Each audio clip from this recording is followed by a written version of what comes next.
20108048 kelas 1C Prodi FKIP Ekonomi Universitas Nusa Cendana Kupang.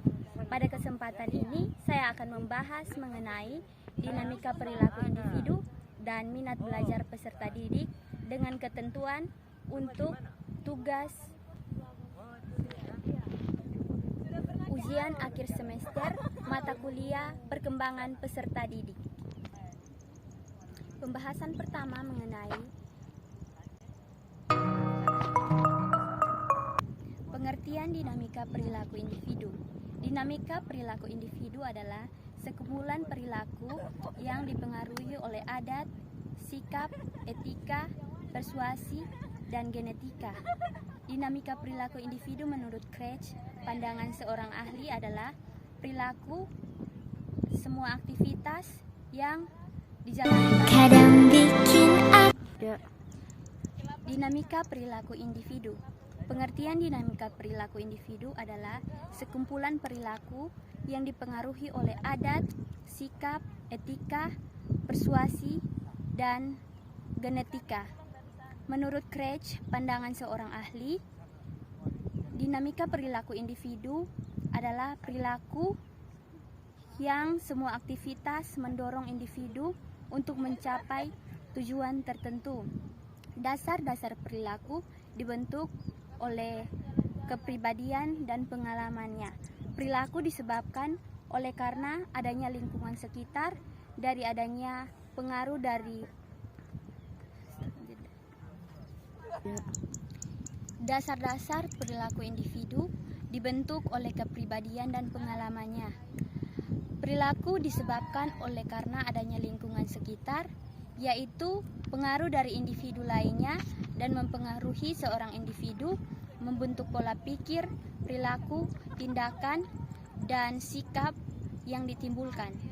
Perbedaan perilaku dan sikap adalah perilaku merupakan sebuah tindakan, sedangkan sikap adalah sebuah pandangan terhadap sesuatu. Faktor-faktor yang mempengaruhi perilaku individu. Yang pertama, perilaku individu yang dipengaruhi oleh perasaan. Yang kedua, perilaku individu yang dipengaruhi oleh bakat. Yang ketiga, perilaku individu yang dipengaruhi oleh kepribadian. Yang keempat, perilaku individu yang dipengaruhi oleh jenis kelamin. Yang kelima, perilaku individu yang dipengaruhi oleh keadaan fisik. Dan yang keenam adalah perilaku individu yang dipengaruhi oleh ras dan keturunan. Yang kedua, minat belajar peserta didik. Menurut Slameto, dalam pengembangan minat adalah rasa kesukaan, ketertarikan terhadap sesuatu atau kegiatan tertentu tanpa adanya permintaan dari siapapun. Minat menjadi bagian yang paling penting dalam perkembangan belajar siswa, yaitu mereka yang berminat terhadap materi tertentu pasti akan memiliki kemampuan untuk lebih cepat dan mudah memahami maupun mempelajarinya. Dengan kata lain, minat belajar peserta didik merupakan dorongan dari dalam diri siswa untuk belajar yang menyebabkan perasaan senang dan menguntungkan terhadap keputusan dari dalam dirinya sendiri. Indikator minat belajar siswa yaitu yang pertama, adanya perasaan senang terhadap proses pembelajaran, dan yang kedua, adanya keterlibatan siswa dalam kegiatan pembelajaran.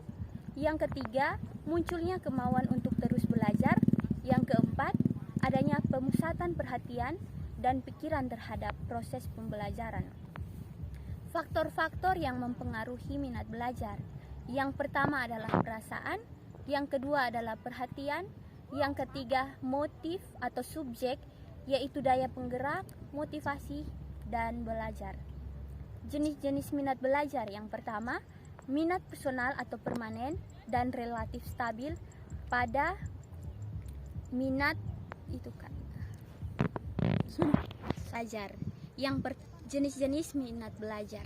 Yang pertama adalah minat personal atau permanen dan relatif stabil pada minat khusus dalam pelajaran tertentu. Dan yang kedua adalah minat situasional, yaitu tidak permanen atau berganti-ganti, tergantung dorongan atau rangsangan yang ada. Demikian presentasi dari saya. Give it to me like.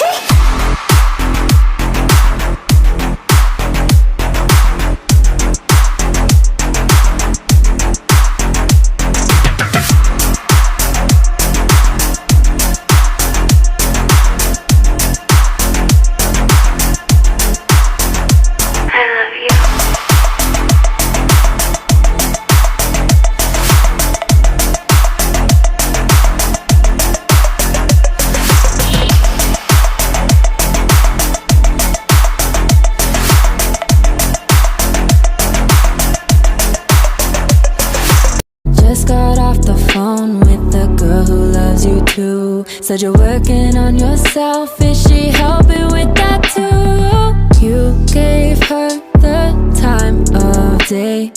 You told her that you would stay. You made me feel the same way. What goes around comes around, that's what I always say.